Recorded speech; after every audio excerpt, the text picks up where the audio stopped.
Au Mali, le ministre des Mines, de l'Énergie et de l'Eau a remis mercredi 31 mai 2023 sa démission au Premier ministre. Dans sa lettre, il explique avoir été confronté à des difficultés dans la mise en œuvre des différents chantiers de son département. Selon un décret en date du 2 juin, c'est le ministre de l'Économie et des Finances qui assure également la fonction de ministre des Mines et de l'Énergie. Le transport ferroviaire de voyageurs entre Kayes et Bamako a repris ce vendredi 9 juin. La locomotive a pris le départ à 8 h à Kayes, à destination de Bamako, avec des arrêts prévus dans toutes les gares, indique le ministère des Transports. Une patrouille des casques bleus a essuyé des tirs après avoir heurté une mine près de Ber, dans la région de Tombouctou, ce vendredi 9 juin.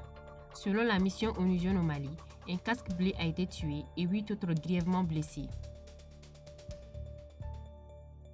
Au Burkina Faso, les contributions à l'effort de guerre pour le compte du Fonds de soutien patriotique sont passées de 7 à 20 milliards de francs CFA en 3 mois, soit une augmentation de 164%.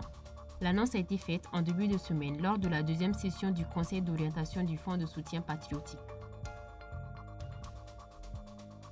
En Conseil des ministres mercredi, le gouvernement de la transition burkinabé a adopté un projet de décret portant réglementation générale de l'utilisation des véhicules de l'État.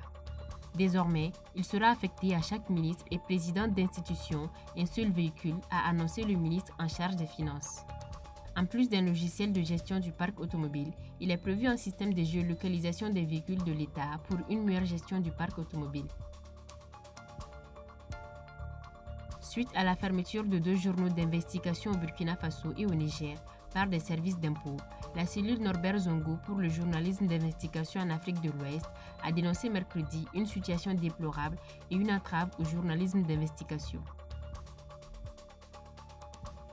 Le 4 juin dernier, les communautés du département de Oualam, dans la région de Tillabéri, au sud-ouest du Niger, ont signé un accord de paix dans la localité de Tondikiwindi.